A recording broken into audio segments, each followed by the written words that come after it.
Je vois que vous êtes en alerte. C'est bon, c'est bon. Il faudrait sortir le feu avec des essais comme ça, c'est bien. Wow. Gardez ça, mesdames et messieurs, attention. C'est nous ça. Je vais attendre qu'il finisse de chanter.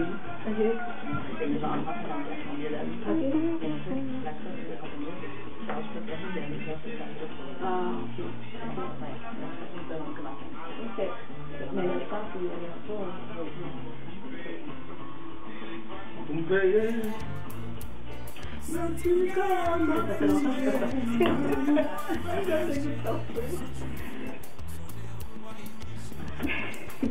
peux pas.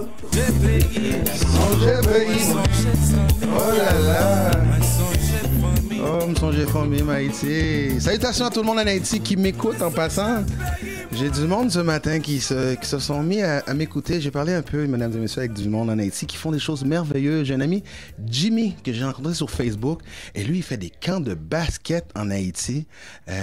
Dans la région de Port-au-Prince, et on s'est jasé un peu, et puis il m'a envoyé la pièce d'un rappeur du quartier très communautaire. Il faut qu'on fasse ci, je suis capable, et moi je suis capable avec mes amis, yo yo yo. Je vais vous jouer ça un peu tout à l'heure, et j'aimerais saluer Jimmy qui fait des tournois de basket incroyables. Je vais faire en sorte de le mettre sur ma page Facebook et Twitter, donc vous allez voir ça. Qu'est-ce qu'il fait là? C'est H-Hoop. Donc, H pour Haïti, j'imagine. H-Hoop. Il fait des tournois là, vraiment incroyables. Là. Il est très, très impliqué. Donc, félicitations à Jimmy et salutations à tout le monde qui le supporte et qui est derrière lui avec son équipe. Donc, c'est ça. D'autres personnes qui font des choses fort intéressantes pour Haïti, c'est nos deux prochaines invités dans le secteur de la réadaptation physique, si je ne me trompe pas. Donc, je vous les présenter. C'est René Hamilton et Nathalie Lamy. Bonjour. Bonjour. Bonjour. Bienvenue à l'émission Urban Ways. Merci. D'accord. Alors, vous faites de la réadaptation en Haïti. Oui. Moi, j'ai pas vu de photos de vous. Je les ai regardées vite, mais j'ai dit, mais jolie petite haïtienne qui aide son pays. Mais vous n'êtes pas haïtienne. Non, pas du tout. Non. Québécoise. Québécoise et ergothérapeute. Oui, exactement. D'accord. Et qu'est-ce que ça fait, un ergothérapeute? Un ergothérapeute, en fait, l'ergothérapie, c'est une profession du domaine de la réadaptation. Donc, ça vise principalement l'autonomie des personnes. Donc, en ergothérapie, on va travailler à développer les habiletés des personnes afin qu'ils soient le plus autonomes possible dans leur vie de tous les jours. Donc, nous, on travaille en pédiatrie. En pédiatrie, on va donc travailler à ce que les enfants soient capables de se développer le plus normalement possible, tant au niveau de la motricité fine, la motricité globale, le langage, au niveau cognitif. Donc, on va s'assurer là, qu'ils suivent leur développement le plus normalement possible puis qu'ils soient capables d'être intégrés dans la communauté. Ça, c'est avec des enfants de jeune âge? Oui, on agit avec les enfants de 0 à 18 ans. OK, merveilleux. À tous les âges. À tous les âges. Et ça fait longtemps que vous faites ça ici à Montréal? À Montréal, oui. Moi, je travaille à Sainte-Justine depuis 7 ans. 7 ans? Oui. Wow! Et là, tout d'un coup, ça vous a accroché? Qu'est-ce qui vous a stimulé d'aller faire un apport de différence en Haïti? Bien, en fait, j'ai toujours eu de l'intérêt pour aller faire de l'aide humanitaire, donc de m'impliquer dans un projet d'aide humanitaire. D'accord. Donc, l'année passée, j'ai décidé d'essayer de voir comment je pourrais organiser ça. C'est sûr qu'avec ce qui est arrivé en Haïti en 2010, je savais qu'il y avait des gros besoins. Puis aussi, je savais qu'il y a une grosse communauté haïtienne à Montréal, donc on a beaucoup de patients haïtiens ici à Montréal aussi. Oui. Donc, je me suis dit que ce serait un bel endroit pour aller aider. Donc, j'ai commencé un petit peu comme ça à regarder comment je pourrais m'impliquer. Puis ça a abouti au projet là, qu'on va pouvoir parler aujourd'hui. Wow! Et ce projet-là a commencé depuis quand? Parce que là, vous faites une activité qu'on va parler un peu plus tard, mais depuis quand vous êtes l'instigatrice de ce projet-là? Pour la partie réadaptation, ça a commencé l'année passée. Donc, en mars 2012, c'est la première fois que je suis allée en Haïti. Je suis allée pour plusieurs semaines à ce moment-là pour voir un peu... dans le fond, je suis allée pour donner un petit peu des services de consultation en réadaptation à la CLIDEP, qui est la clinique d'épilepsie de Port-au-Prince. OK. Ça, en fait, c'est ça pour vous mettre un peu en contexte, c'est une clinique de neurologie qui a été mise sur pied en 2008 par le docteur Lionel Carman, qui est un neurologue pédiatrique spécialisé en épilepsie, qui travaille aussi à Sainte-Justine, ici à Montréal. Donc, lui a mis sur pied... Et lui est haïtien? Oui, lui est haïtien, oui. Il a mis sur pied cette clinique-là en 2008 pour offrir des services, dans le fond, de consultation et de traitement diagnostic de l'épilepsie, parce qu'il n'y avait pas de neurologue du tout en Haïti. Du tout? Non. Avant 2011, il n'y avait pas de neurologue du tout. Wow! Il y en avait sûrement qui allaient avec les ONG, tout ça, mais moi, à ma connaissance, il n'y avait pas de neurologue du tout là, qui était comme établi en Haïti. Donc, lui a mis sur pied cette clinique-là avec des médecins haïtiens. D'Haïti et d'ici un peu, c'est ça? Puis on commencé cette clinique-là, puis en 2012, donc en mars 2012, moi, je me suis joint à lui, là, je l'ai accompagné pour aller donner un peu des services de consultation en réadaptation. Donc, moi, j'ai décidé de rester quelques semaines pour vraiment avoir une idée de qu'est-ce qu'il y avait comme service de disponible et comment qu'on pourrait aider. Puis quand je suis revenue de là, bon, j'ai décidé à ce moment-là de mettre sur pied le département de réadaptation rattaché à CLIDEP, sur lequel je travaille maintenant là, depuis un an. Tu n'as pas été en Haïti pour les plages? Juste pour à des fins professionnelles, c'est tout? Les plages sont magnifiques, mais c'était surtout professionnel. OK, d'accord. Et depuis ce temps-là, tu as été une couple de fois, c'est ça? Oui, je suis retournée ensuite 3 autres fois. Donc en novembre 2012, janvier et mars 2013. Ah, tout récent, là? Oui, je reviens tout juste il y a 2 semaines. Oui. Vous avez raté toute la neige? Oui. non, pas de... Mais aujourd'hui, vous n'en sauvez pas de la neige. Non, malheureusement, non. Et là, je vois que l'équipe grandit. Oui. Parce que par l'entremise, parce que j'ai entendu parler de votre projet et de tout ce que vous faites en Haïti, par l'entremise de Nathalie Lamy, qui est avec nous ici. Bonjour, Nathalie. Bonjour, Alors, comment tu as entendu parler du projet? Bien, en fait, moi, tout de suite après le tremblement de terre, là, j'ai ressenti un grand besoin d'aider, d'aller apporter mon aide en Haïti. Donc, j'ai moi-même contacté Dr Carman en lui disant j'aimerais aller aider en Haïti, en sachant qu'il y avait la clinique là, déjà qui était mise sur pied. Et au cours de l'année, il m'a tenu au courant un petit peu là, des développements des voyages de René. En me disant qu'éventuellement, on aurait besoin d'autres professionnels, entre autres pour le langage, des problèmes de langage, parce que quand on parle de réadaptation, on parle aussi de réadaptation au niveau langagier, communication aussi. Et donc, René et moi avons fait connaissance il y a quelques mois à peine. Wow. Elle a commencé à m'en parler un peu, voir quel pourrait être mon rôle dans ce projet-là. Et donc, je vais être prête à faire mon premier voyage au mois de juillet avec l'équipe pour faire de l'évaluation, d'intervention en orthophonie. En orthophonie. Et ton premier voyage, professionnel ou à vie? À vie. À vie? Oui. Jeune demoiselle issue d'une diaspora haïtienne, première fois. Tout à fait, et c'est pour ça que ça vient me chercher beaucoup émotionnellement, parce que ça fait longtemps que je voulais y aller déjà au départ.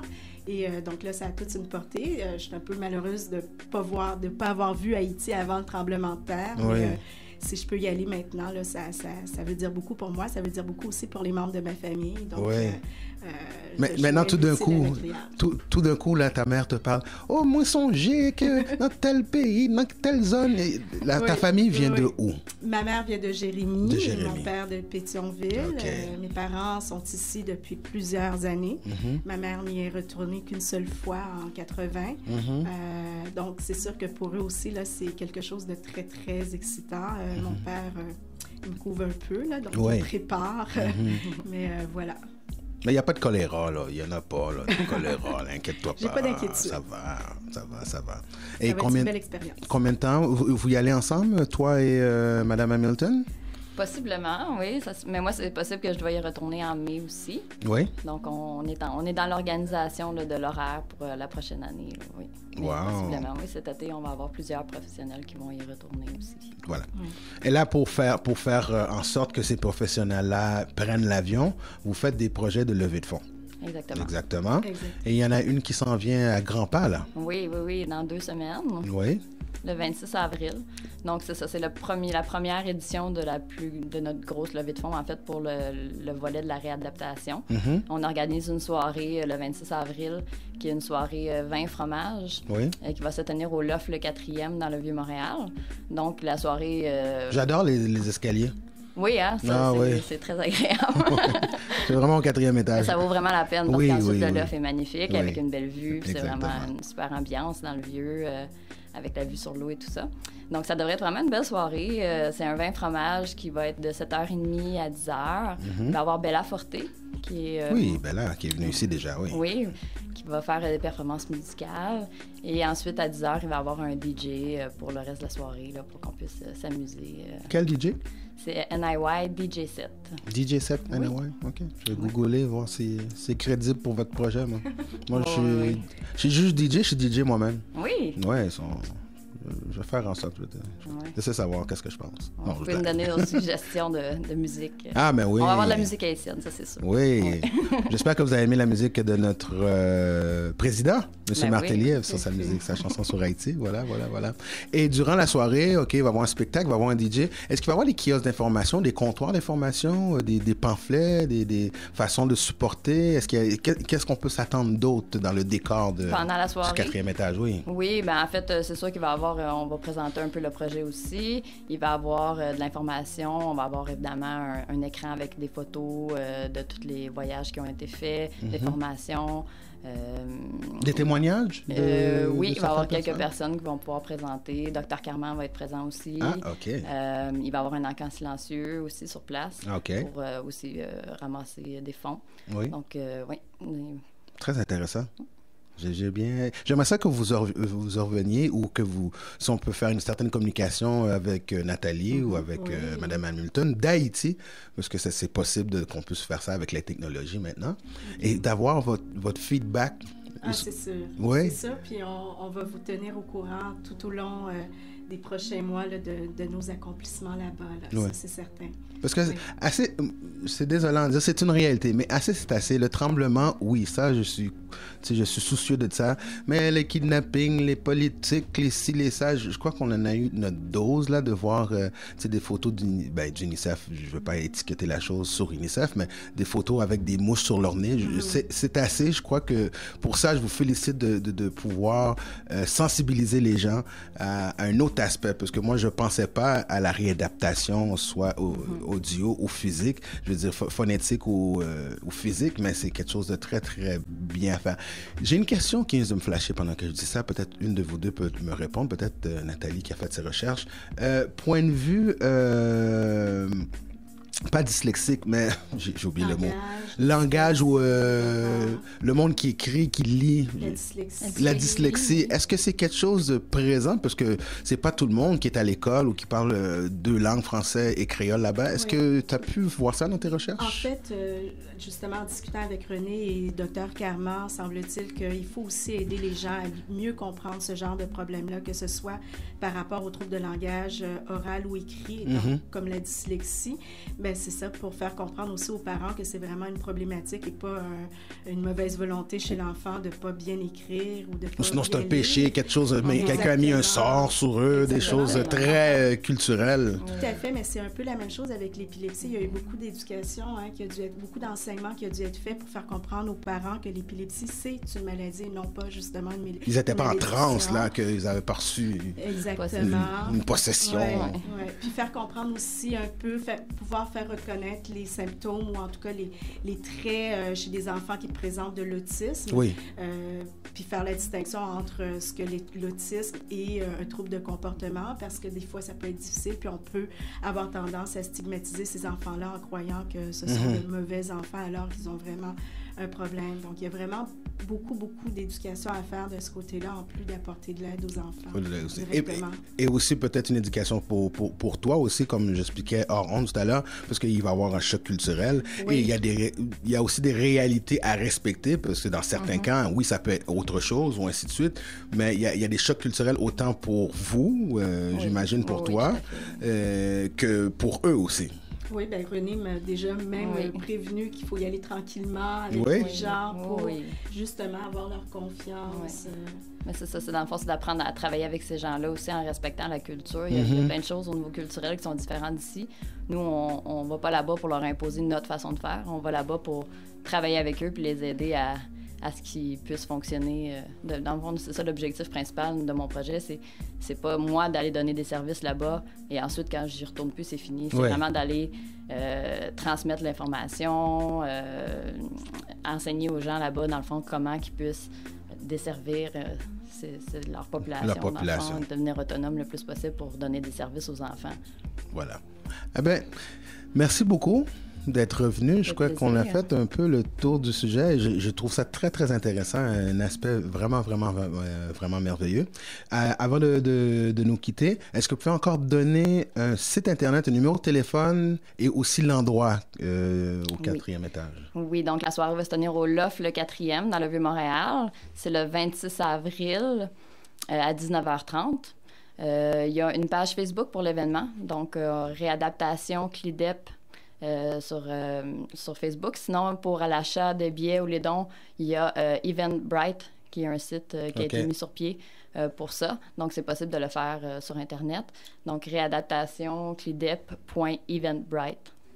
Puis, par nous aussi, on vend des billets, là, autant René, moi, que d'autres personnes qui sont impliquées dans le projet. Donc, vous pouvez nous contacter directement pour l'achat de billets ou pour faire un don. D'accord. Eh bien, merci beaucoup. René Hamilton, ergothérapeute, et Nathalie Lamy, orthophoniste, qui était avec nous pour nous inviter à les supporter dans leur projet avec la CLIDEP en Haïti. Merci beaucoup. Merci pour l'accueil. Au plaisir. Qu'est-ce qu'on va faire? On va jouer une autre chanson d'Haïti avec Mika Benz. Et la chanson s'intitule tout simplement Haïti, c'est.